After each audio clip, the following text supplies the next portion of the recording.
దయగలిగిన మా తండ్రి, గొప్ప దేవ, ఈ మధ్యాహ్న కాల సమయంలో నీ ప్రియకుమారుడు మా రక్షకుడు యేసుక్రీస్తు నామమున వందనములు చెల్లిస్తూ ఉంటున్నాను నాయన. ప్రతి ఆదివారము నీ పిల్లలమైన మేము నీ సన్నిధిలో నిన్ను స్తుతించుటకు, నిన్ను గణపరచుటకు ఈ సమయాన్ని నీ పిల్లలమైన మేమందరము సద్వినియోగం చేసుకునే భాగ్యాన్ని అనుగ్రహించండి. కొన్ని మాటలు శ్రద్ధగా ఆలకించే భాగ్యాన్ని కూడా అనుగ్రహించండి. యేసుక్రీస్తు నామమున ఈ ప్రార్థన అడుగుచున్నాము తండ్రి, ఆమేన్. చేరి వచ్చినటువంటి క్రీస్తు సంఘ సభ్యులకు అందరికీ మన రక్షకుడు, మన విమోచకుడు యేసుక్రీస్తు నామమున అందరికీ వందనాలు చెల్లిస్తూ ఉంటున్నాను. అందరికీ వందనాలు. ప్రేమైన దేవుని పిల్లలారా, గత శుక్రవారం నుంచి మరి దేవుని పనిలో అమ్మగంపల్లె లేఖనాల పరిశోధనలోను, అలాగే రెడ్డిచెర్ల 2 రోజుల సభలు మరి మీటింగులోను గడిపి ఈరోజు ఉదయమే 8 గంటలకు మైదుకులో దిగాను. నిజంగా ఆ కార్యక్రమాలు దేవుడు విజయవంతంగా జరిగించాడు. అందుని బట్టి వందనాలు చెల్లిస్తూ ఉంటున్నాను. మరి ఇంటికి కూడా వెళ్ళకుండా నేరుగా ఇక్కడికే వచ్చేసాం. రాత్రి తెల్లారుజామున 4:30కు స్నానం చేశాను. నిజంగా స్పీడ్గా రెడీ అయిపోయి సిద్ధపడి వచ్చేసాను. కానీ మనమైతే ఇక్కడిక్కడ ఉన్న వాళ్ళం కూడా టయానికి రాలేకపోతున్నాం. అవునా కదా చెప్పండి? నిజంగానండి. దేవుని కార్యక్రమం అనగానే వారమంతా మన పనులు చేసుకుంటాము. ఆదివారము అనగానే స్త్రీలు మరి ముఖ్యంగా పిల్లలకు స్నానాలు చేయించి ఉదయం నుంచి ఈ వంట పనులు అవన్నీ కూడా పూర్తి చేసుకొని త్వరగా సిద్ధపడి 10 గంటలకి ఇక్కడికి వస్తే లైవ్లో కొన్ని కార్యక్రమాలు మనం చూడొచ్చు. ప్రకటనలలో కొన్ని పరిస్థితులు మనకు అర్థమవుతాయి. మనం బ్యానర్ కట్టాము, అసలు బాగా పబ్లిసిటీ చేశాము. ఆ ఫోటోలు కూడా పాటలో చూపించారు చక్కగా. నేనైతే అవన్నీ చూస్తూ చాలా సంతోషపడిపోతున్నాను. ఏదో ఒక కార్యక్రమం చేయాలి దేవుని కోసం.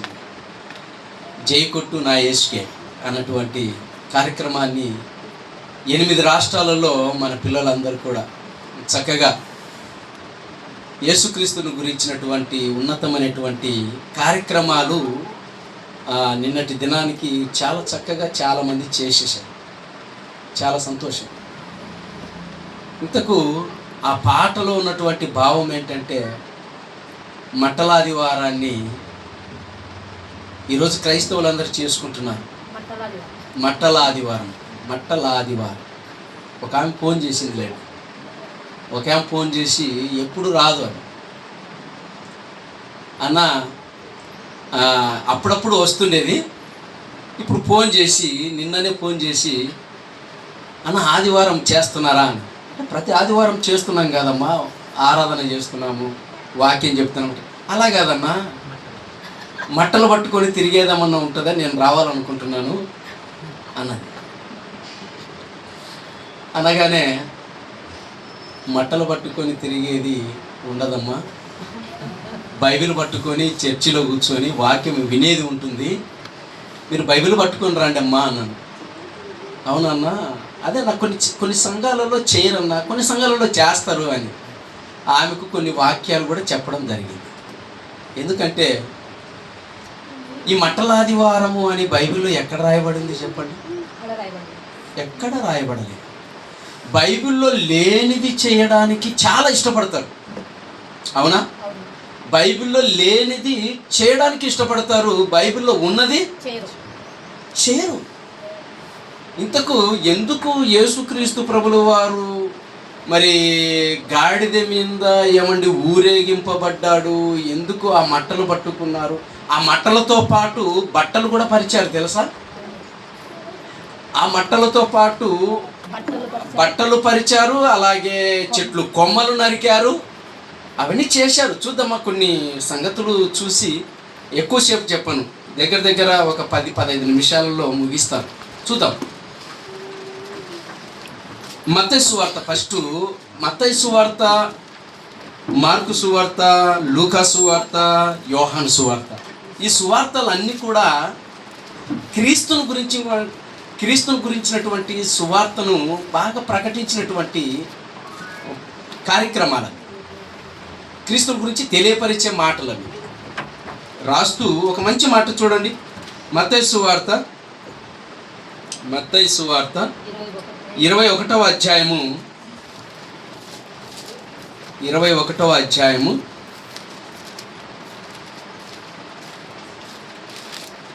మొదటి నుంచి చదువుకుందాము. మొదటి నుంచే చదువుకుందాము.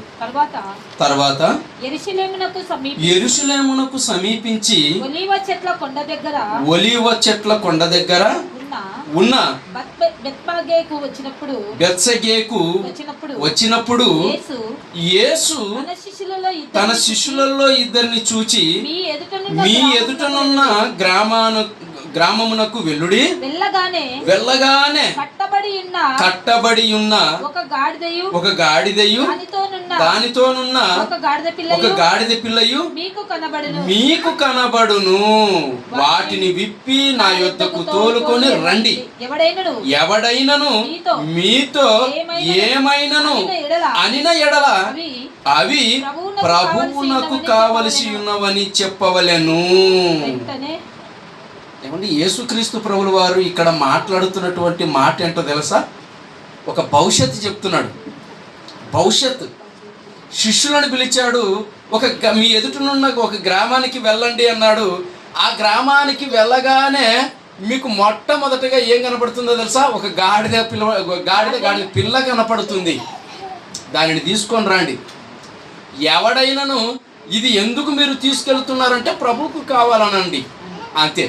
వీళ్ళు ఎలాగైతే వీరు ఆ గ్రామానికి వెళ్ళారో అలా వెళ్ళి ఆ గాడిదను చూసి విప్పగానే సేమ్ టు సేమ్ యేసుక్రీస్తు ప్రభుల వారు ఏం చెప్పాడో అదే జరుగుతుందండి. అదే జరుగుతుంది. వాళ్ళు వచ్చారు, ఎందుకు మీరు గాడిద పిల్లను విప్పుతున్నారు అన్నారు. ఏమండి, వీళ్ళు సమాధానం చెప్పారు, వాళ్ళు సైలెన్స్గా ఉన్నారు. అంటే దాన్ని తీసుకొని వచ్చి యేసుక్రీస్తు దగ్గరికి తెచ్చారు. Same to same. అలాగే మార్కు సువార్త కూడా చూడండి. మార్కు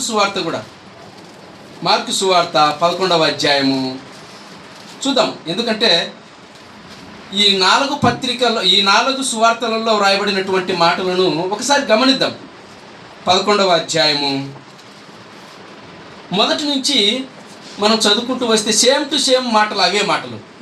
వారు యెరూషలేమునకు సమీపించి ఒలీవ కొండ దగ్గరనున్న బెత్సగే బెతనియా అను గ్రామములకు వచ్చినప్పుడు ఆయన తన శిష్యులలో ఇద్దరిని చూచి, మీ ఎదుటనున్న గ్రామమునకు వెళ్ళుడి, అందులో మీరు ప్రవేశింపగానే కట్టబడి ఉన్న ఒక గాడిద పిల్ల కనబడును.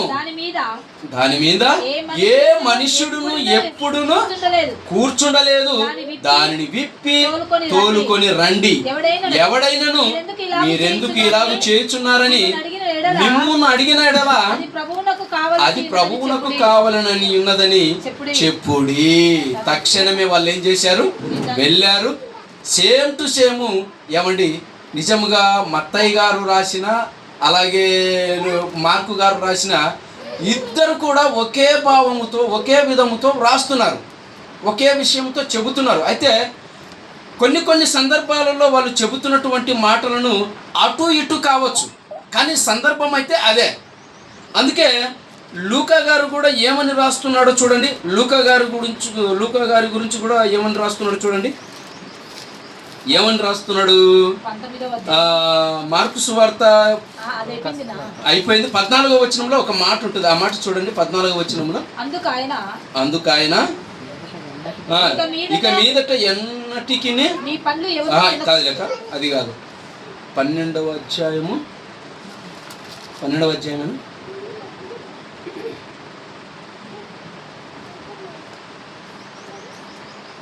క్షమించండి, అదే లూకా సువార్త చూడండి.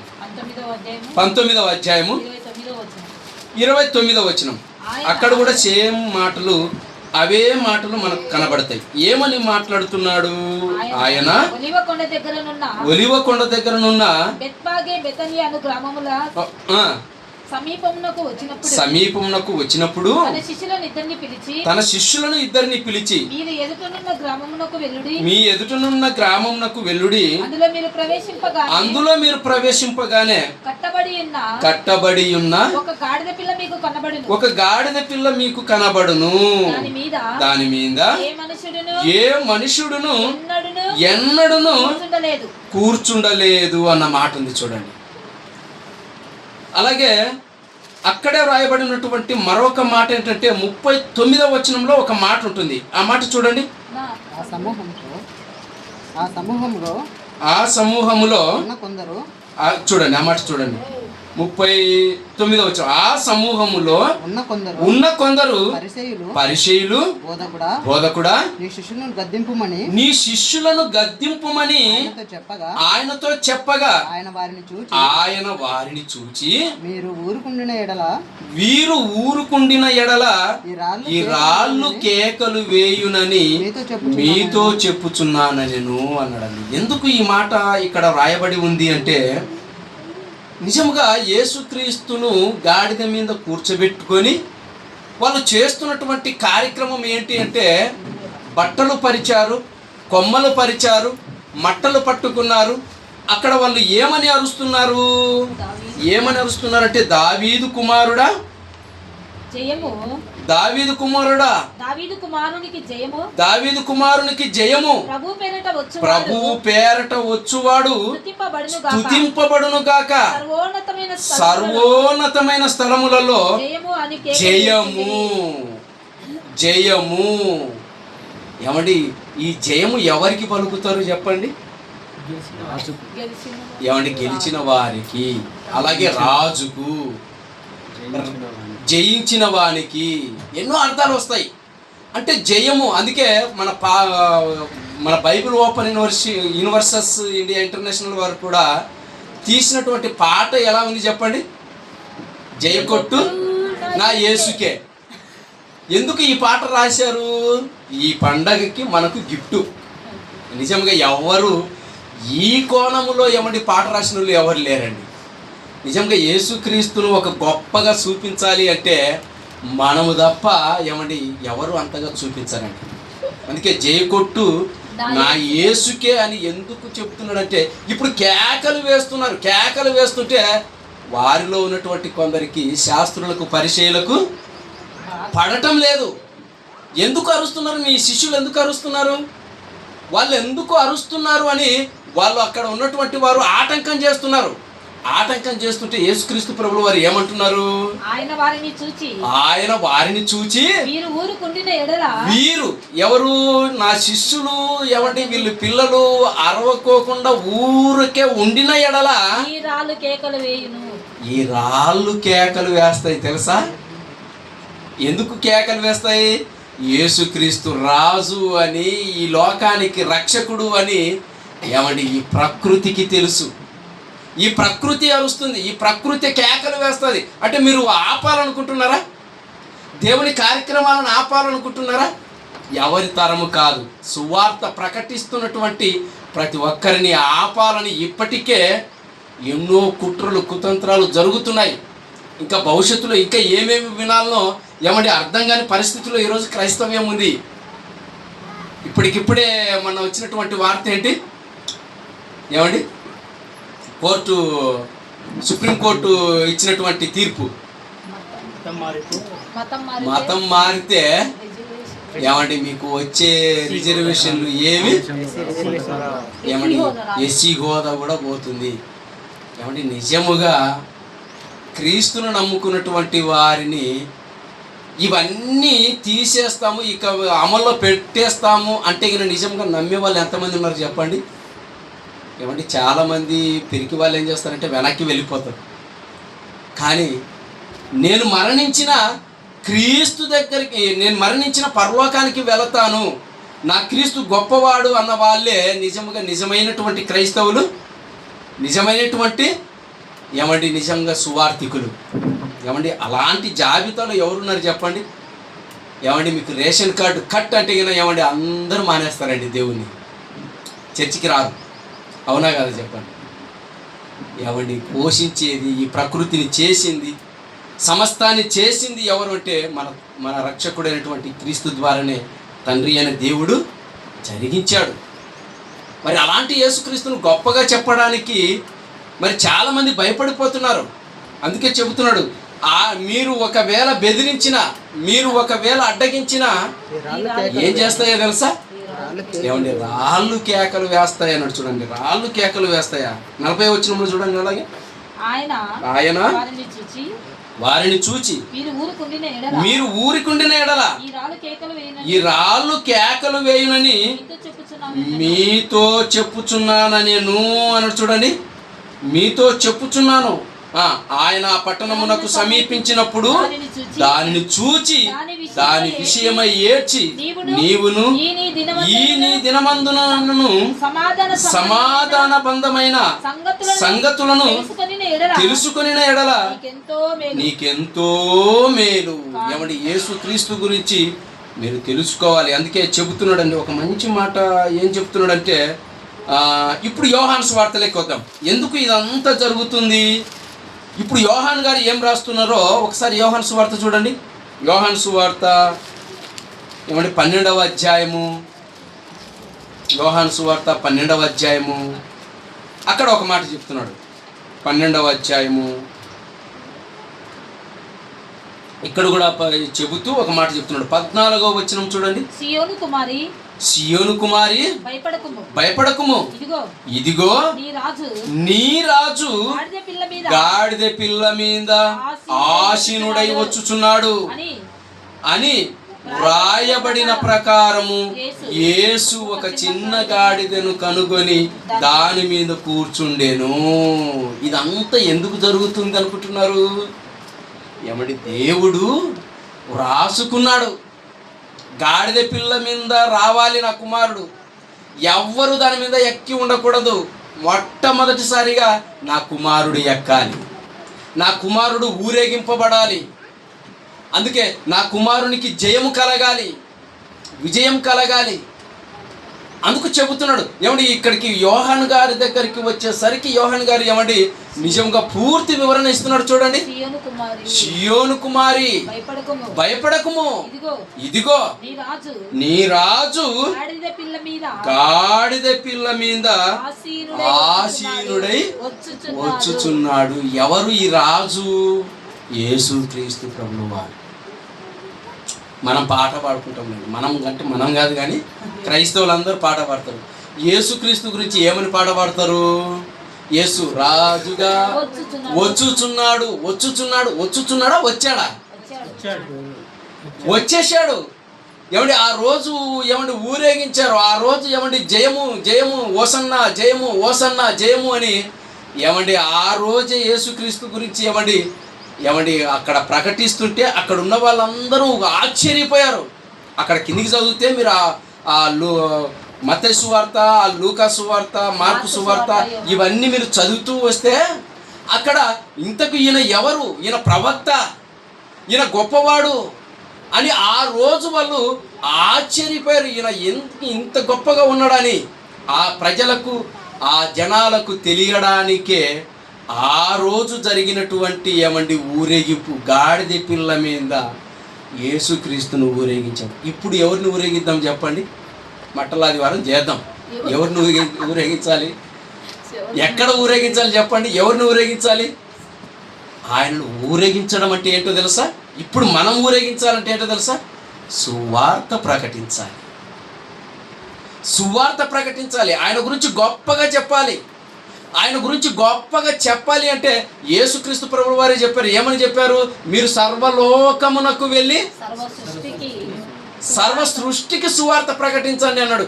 మీరు సర్వలోకమునకు వెళ్ళండి, మట్టలాదివారం చేయండి అన్నాడా? ఎక్కడ చేశారు? మట్టలాదివారం ఏమైనా చేసామని చెప్పాడా? ఏమండి మీరు సర్వలోకమునకు వెళ్ళి సువార్త ప్రకటించమన్నాడు. సువార్త ప్రకటించడం అంటే యేసుక్రీస్తు ప్రభుల వారు రాజుగా వచ్చాడు అని, వచ్చిన ఆయన ఏమండి మరణించి సమాధి చేయబడి తిరిగి 3వ రోజు లేచాడని ప్రకటించాలి. అదేనండి యేసుక్రీస్తు సువార్తను ప్రకటించడం, యేసుక్రీస్తుకు జయము చేకూర్చటం. అందుకే సర్వలోకమునకు వెళ్ళండి, ఆయన గురించి ప్రకటించండి అంటే ఇప్పుడు ఏమంటున్నారు? యేసుక్రీస్తు రాజుగా వచ్చుచున్నాడు అని ఇంకా పాటలు పాడుకుంటూనే ఉన్నారు. ప్రేమన దేవుని పిల్లలారా, ఏమండి రాజుగా వచ్చేసాడా? ఏమండి ఆయన ఇంకా రావటం ఏంటి, మళ్ళా రావటం ఏంటి? ఈ వాటి రావటము రాజుగా కాదు, కోదమసింహంగా వస్తాడు. కోదమసింహంగా వచ్చాడు అనుకోండి, ఈ ప్రకృతి అంతా ఏమైపోతుంది? లయమైపోతుంది. ఇప్పటికే యుద్ధాలతో ఏమంటే సగం లయం చేసుకున్నారు. యుద్ధాలతో ఏమంటే ప్రకృతిని అంతా పాడు చేసేస్తున్నారు. ఈ ప్రకృతిని అంతా తగలబెట్టడానికి ఏమంటే ఇండియా, ఏమంటే అమెరికా, రష్యా, ఏమంటే పాకిస్తాన్, అన్ని దేశాలలో మరణాయుధాలు ఏమంటే కుప్పలుగా ఉన్నాయి. కానీ ఇంత నాశనానికి పాల్పడుతున్నటువంటి సమాజాన్ని ఏమండి ఈ మాటలు చెప్పి ఏమండి దేవుని వైపు నడిపించి నిజమైన రాజు, నిజమైన క్రీస్తు ఆయనని తెలియపరచడానికే ఏమండి యేసుక్రీస్తు ప్రభుల వారు ఈ లోకానికి వచ్చాడు. అందుకే ఆయనను ప్రకటిస్తే మనకి ఏమొస్తుంది అంటే అక్కడ ఒక మాట చెప్తున్నాడు. ఏమని చెప్తున్నాడు? అపోస్తుల కార్యములు ముగించుకుందామండి, ముగింపులోకి వస్తున్నాను. అపోస్తుల కార్యములు 5వ అధ్యాయము 20వ వచనం చూడండి. అక్కడ ఒక మాట చెప్తున్నాడు. ఈ జీవమును గూర్చిన మాటలన్నీ ప్రజలతో చెప్పుడని వారితో అనెను అన్నాడు. చూడండి, వారితో అనెను. ఈ జీవమును గురించి ఎవరు? ఆ జీవము యేసుక్రీస్తు ప్రభుల వారు. రాజుగా వచ్చాడు, ఏమండి ఈ లోకానికి రక్షణ తీసుకొని వచ్చాడు, అనేక సంగతులు చెప్పాడు, అనేక మందిని ఏమండి ఆయన వైపు, దేవుని వైపు మళ్ళించాడు. అందుకే ఈ జీవం గురించి అన్నాడు. చూడండి, అదే ఆ మాట చెబుతూ యోహాను సువార్త 3:36 వచనంలో చూడండి. 3వ అధ్యాయము యోహాను సువార్త 3వ అధ్యాయము 36వ వచనంలో చెప్తున్నాడు. కుమారుని యందు విశ్వాసం ఉంచువాడే నిత్య జీవము గలవాడు. ఏ రాజు చేయగలడు చెప్పండి? భూమి మీద ఏ మంత్రి చేయగలడు చెప్పండి నిత్య జీవము? ఏమంటే ఆయన కుమారుని ద్వారానే, క్రీస్తు ద్వారానే ప్రతి ఒక్కరికి నిత్య జీవము అన్నాడండి. ప్రతి ఒక్కరికి నిత్య జీవము. ఆ నిత్య జీవం కోసమే ఎందరో భక్తులు, అలాగే అపోస్తులు ఎంతో ప్రయాసపడి ప్రాణాలు అర్పించారండి. వాళ్ళందరూ ప్రాణాలు అర్పించి క్రీస్తును గొప్ప చేశారు. ఈరోజు పరిస్థితి ఎలా ఉంది చెప్పండి? సువార్త ప్రకటిస్తే చంపేస్తామంటే మాకు ఈ సువార్త వద్దు, ఈ దేవుడు వద్దని విడిచిపెట్టి వెళ్ళిపోయే వాళ్ళు కూడా చాలామంది ఉన్నారు. ఏమండి నిజముగా ఇప్పుడు పెద్ద పరీక్ష మనకు, ప్రపంచంలో ఉన్నటువంటి క్రైస్తవులకు అందరికీ ఒక పెద్ద పరీక్ష. ఈ పరీక్ష కూడా నిజముగా మీరు నెగ్గరో ఏమండి ఆయన పరీక్ష ఇస్తున్నాడు దేవుడు. ఈ పరీక్షలో మనం నెగ్గుతామా? మనం దేవుని గెలిపిద్దామా? ఏమండి దీంట్లో మనము పాలిభాగస్థులం అవుతామా? కామా? పేరుకు మాత్రం క్రైస్తవులం, పేరుకు మాత్రము ఏమండి నిజముగా ఎన్నో కార్యక్రమాలు చేస్తున్నాం, కానీ చివరి క్షణాలలో నిలబడేవారు ఏమండి నిజముగా నిత్య జీవాన్ని పొందుకుంటారండి. అందుకే చెప్తున్నాడు పౌలు గారు ఒక మాట చెబుతూ, ఒక మాట చివరిగా ఆ మాట చూసుకొని ముగించుకున్నాడు. పౌలు గారి గురించి మాట్లాడుతూ ఆయన చెప్తున్నాడు. పౌలు గారు తెస్సలోనీయులకు రాసినటువంటి మొదటి పత్రిక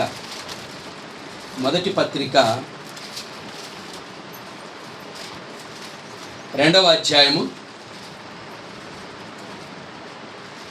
2వ వచనం నుంచి చూద్దాం.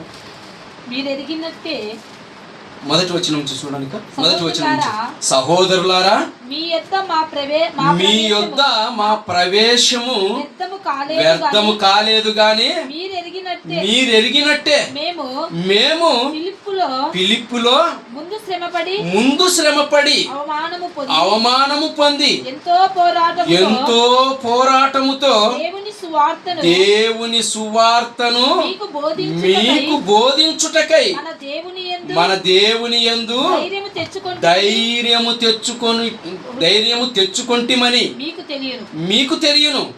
ఆ ఫిలిప్పీ సంఘానికి చెప్తున్నాడు, ఏమంటే వాళ్ళకు మాట్లాడుతున్నాడు, వాళ్ళతో చెప్తున్నాడు, తెస్సలోనికీయులకు చెప్తున్నాడు. ఏమంటున్నాడంటే మీ యొద్ద అన్నాడు, చూడండి, మీ యొద్ద మా ప్రవేశము వ్యర్థము కాలేదు అన్నాడు. 3వ వచనం నుంచి చూడండి, అక్కడ చెప్తూ ఏలయనగా మా బోధ కపటమైనది కాదు, అపవిత్రమైనది కాదు, మోసయుక్తమైనది కాదు, గాని సువార్తను మాకు అప్పగించుటకు యోగ్యులమని దేవుని వలన ఎంచబడిన వారమై, దేవుని వలన ఎంచబడిన వారమై మనుషులను సంతోషపెట్టు వారము కాక మన హృదయములను పరీక్షించు దేవునినే సంతోషపెట్టు వారమై బోధించుచున్నాము అన్నాడు. చూడండి, బోధించుచున్నాము. ఏమండి, నిజముగా వాళ్ళు ఆ రోజు ప్రయాసపడి వాళ్ళు చేసినటువంటి పరిచర్య ఎంత గొప్పది అంటే కపటముది కాదు, మోసపూరితమైనది కాదు అన్నాడు. చూడండి, అపవిత్రమైనది కాదు. ఆ తర్వాత వచ్చేసిందండి అన్నీ ఏమండి కల్మషం చేసే కలుషితం చేసేసారు, కల్పితాలు చెప్పేస్తున్నారు, కల్పన కథలు చెప్తున్నారు. అంటే ఏమైపోయింది అంటే ఏమండి, నిజముగా అవసరాల కోసము, దేవుని నమ్ముకొని అవసరాల కోసము ఏమండి సువార్తను ప్రకటిస్తున్నారండి. నిజముగా ఆ సువార్తను ఎలా ప్రకటించాలంట? కపటమైనదిగా ప్రకటించకూడదు, మోసపూరితమైనదిగా ప్రకటించకూడదు. ఇప్పుడు యేసు రాజుగా వచ్చుచున్నాడు అంటే అది మంచిదా చెప్పండి? తప్పుడు బోధది. ఇంకా వస్తాడు. ఇంకా ఇప్పటికీనండి అనేక ప్రాంతాలలో ఏం చేస్తున్నారో తెలుసా? ఇంకా యేసుక్రీస్తు రాలేదు, వస్తాడని మాట్లాడుతూ ఉన్నారు. వచ్చేట ఏమండి 7 ఏళ్ళు పరిపాలిస్తాడంట, 1000 ఏళ్ళు పరిపాలిస్తాడంట మళ్ళీ వచ్చి. ఇప్పుడే ఏగిలేక ఏమండి, ఇప్పుడే మనల్ని భరించలేక యేసుక్రీస్తు ఆల్రెడీ వెళ్ళి కంప్లైంట్ ఇస్తున్నాడు. ఆల్రెడీ పరిశుద్ధులందరూ ఏమండి భూమి క్రింద ఏమండి నిజముగా పరదేశం నుంచి వాళ్ళు కూడా కంప్లైంట్ చేస్తున్నారు. మా నిమిత్తము భూనివాసులకు ప్రతిదండన చెయ్యి అని చేస్తున్నారు. వాళ్ళు ప్రతిదండన చేయమని వాళ్ళు అడుగుతున్నారండి. ఎందుకు అడుగుతున్నారు చెప్పండి? మారతారని అనుకుంటుంటే మారటం లేదు, ఇంకా తప్పుడు బోధలలోకే వెళ్ళిపోతున్నారు. ఏమండి, బైబిల్లో ఆచారాలను ఏమండి పాటిస్తున్నారు. శాస్త్రులు పరిచయుల మాదిరి ఆచారాలు పాటిస్తున్నారే తప్ప ఏమండి బైబిల్ను పాటించటం లేదండి. ఇప్పటికీ ఎన్ని తప్పుడు ఆలోచనలు చెప్పండి. పిలాతు ఏం చెప్పాడు? యూదుల రాజువు నువ్వేనా అన్నాడు. అనగానే కాదు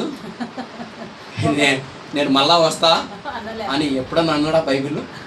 ఎక్కడన్నా రాయించాడా? ఎక్కడా లేదండి. నువ్వు అన్నట్టు రాజు. ఎందుకంటే ఈయన తప్పు మాట్లాడేవాడు కాదు, ఈయన అబద్ధాలు చెప్పేవాడు కాదు, ఈయన మోసపూరితమైనటువంటి మాటలు చెప్పేవాడు కాదు, కపటమైనటువంటి మాటలు చెప్పేవాడు కాదు.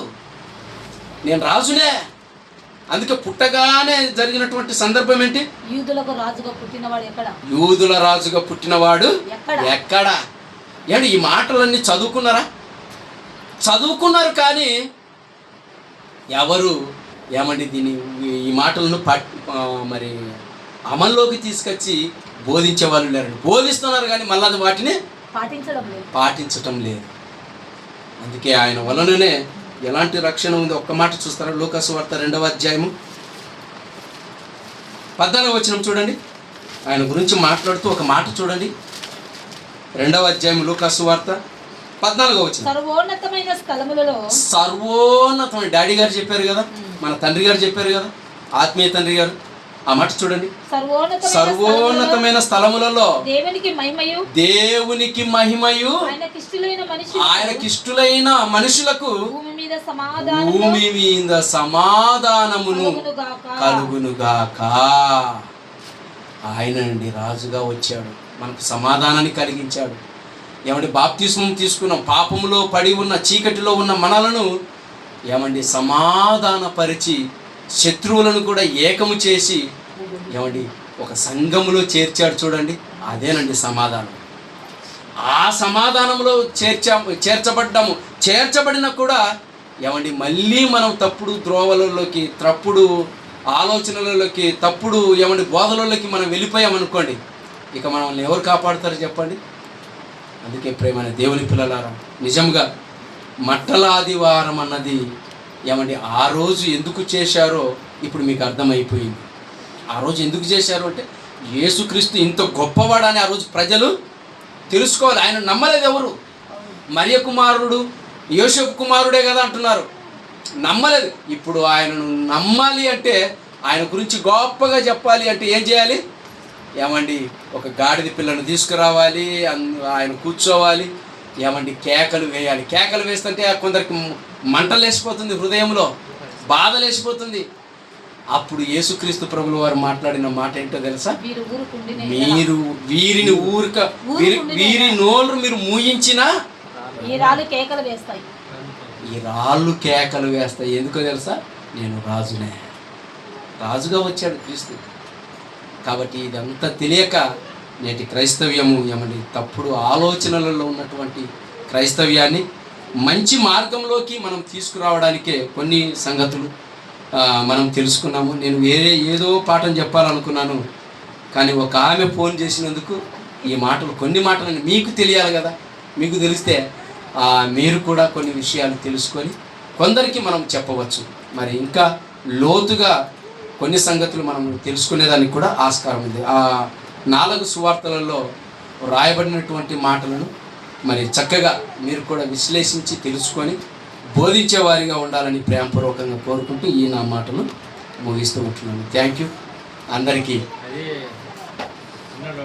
చేసిన వాళ్ళే కదమ్మా మామూలుగా